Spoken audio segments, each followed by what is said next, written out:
You ever dated a chick that's got a little bit of a Pinocchio nose? You know, only after the fact when the truth came out, or I never really caught a girl in a lie. Um, I would say here, hold on, I'm trying to put the chat link in too so guys can call in. Um, the only thing I can ever remember that I caught my ex-girl in a lie. This was like a week after we had broken up. So we broke up and we still lived together at the time. And I used to get up really, really early to go to the gym, like 4 a.m. because I had to go to like a different borough. It was like a 30-minute thing each way.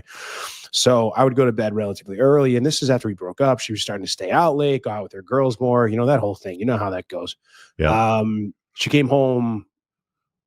So I'm in bed, like I hear the front door open, the bedroom door is closed, and I hear the bathroom door open and then close and then come, reopen. Like somebody went in there, came back out, and then walked back out of the front door. And in that moment, I was like, did this girl just let a dude come up to my house in my apartment and like use the bathroom and then walk back out? And so I like went out into the main room, and it was like a, 1-bedroom apartment, kitchen, living room area. And then the door was open to the bathroom. I went in and I saw her laptop was open on the counter. I was like, this is weird. And it was open to iMessage. And she had a open iMessage to the guy that the one she told me not to worry about, the dude that I'm not going to tell the whole story, but there was me. Then we stopped talking and hanging out, and she started seeing some other dude who ended up ghosting her on her birthday. And then conveniently, she started texting me again. And so this was like the alpha widower guy, essentially.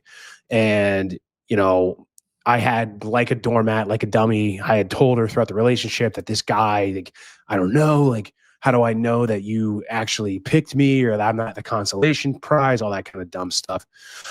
And so I go, okay, I sit in the kitchen, I wait for her. She comes upstairs and she looks at me like she's seen a ghost. She's just like deer in the headlights. And I was like, what were you doing? And she goes, oh, I left my phone in the Uber.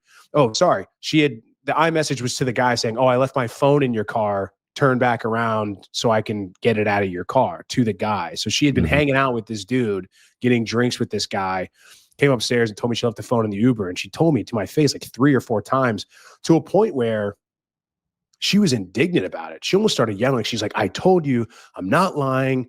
She was like getting legit mad at me. And I was like, look in the bathroom, you idiot. And she went and looked and saw a laptop and her head just dropped. And then she just collapsed like a ton of bricks. She started crying and playing the victim and like, oh, I'm such a bad person and blah, blah, blah, blah, blah. And so, yeah, man, like that moment when it was so easy for her to lie directly to my face, I'm like, dude, what did she not tell me about throughout the entire relationship when it came to weekend trips to the Hamptons and going down to Miami for the girl's birthday and stuff like that, man? It just makes you think. But they're more than capable of doing it. They're better liars and they're better at hiding and manipulating things than men are because it behooves them because of their survival. But yeah, man, I've had a couple of those instances where it's like, oh, like, don't worry about him. He's just my guy best friend from home. And then like 6 months later, they're dating. So it's happened before. Yeah, it's always the dude that she tells you not to worry about, right? I shared this on Twitter today. It says here, in case you can't read it, until you're a woman's side piece, you'll never understand how sneaky they can be. Is what it is. I mean, like your story is like more around the sneak around, which I think you're going to get. Especially, during the breakup phase and you guys were still living together. But yeah, when I was writing that chapter, I was thinking about a very specific gal that I dated in my 20s. And she had a lot of tall tales, if I can put it that way. Like, I think I was 20 or 21 at the time. And I used to ride this Suzuki Katana 600. Loved the bike. It was fun for me. And she was always boasting about how she had a motorcycle, but it wasn't at her dad's place. She lived with her dad. Her parents were divorced. And she kept it up at her mom's place in storage. And springtime rolled around. I took my bike out of storage. She was talking about all this stuff and all these tall tales. But the one that I caught her in was the story about her motorcycle, because I didn't believe that she had a bike because I was riding. I didn't know a lot of gals that rode bikes. She never had the bike. She just talked about it often. And I remember we were talking about filling up the tank once, and motorcycle tanks are quite a bit smaller than a car tank. Like a car tank is about 20, 25 gallons in some cases. Motorcycle tanks are like 4 or 5 gallons. They're real small. So at the time, with the price of gas, I think it was maybe 10 or 12 bucks to fill up the tank. And I said to her, I go, how much does it cost you to fill up the, the bike that you had? She said that she had this Ninja. I said, how much does it cost you to fill up the Ninja? You'd fill it up. And she said, like, I don't know, 25 bucks.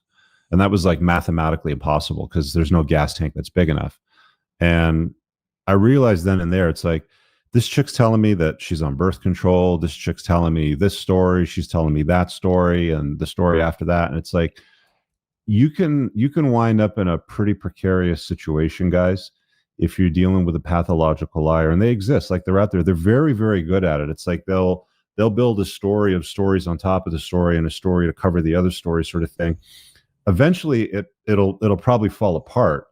But the point that I'm making here is that you need to be very diligent, very careful when it comes to dealing with women and sussing them out to see if they're truthful or if they're one of these pathological liars. Because a pathological liar will tell you, it's okay, just go inside of me, I'm on birth control. She'll tell you she hasn't been with a bunch of other guys. She'll tell you she doesn't have an STD. She'll tell you, oh, don't worry, he's just a friend. She'll tell you all kinds of stories, which aren't true, which can and generally will become problematic for you. So, just because she's pretty and she touches your pee-pee and you guys spend time together and all that sort of stuff, make sure that it's been said, trust but verify, right? So use that thinking when it comes to dealing with anything that you kind of like your spidey senses tingle. It's like, when she was talking about the motorcycle, I'm like, this bitch doesn't have a bike, man. She's talking about a bike. Why isn't she riding the bike if bikes are so cool and she likes bikes? Like, it just didn't add up.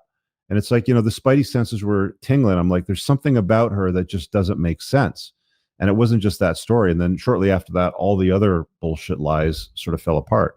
That was my first experience with a girlfriend, quote unquote. Could have been a lot worse than what it was. But, I put these things out here for you guys to contemplate so that you don't invite chaos and complexity into your lives, right? I got nothing else on liars. Easy enough. I mean, not much has to be said on it, man. If she's going to be dishonest like that, like, you don't know what she'll lie about. All right, guys, I really hope that you enjoyed that clip. If you want to check out the full-length podcast episode, you can find that right over here. Also, make sure you visit my website over here where you'll find my supplements, the opportunity to book me privately one-on-one for coaching, and most importantly, my new School of Unplugging, which you'll find on the courses tab. Newer to the channel, hit subscribe.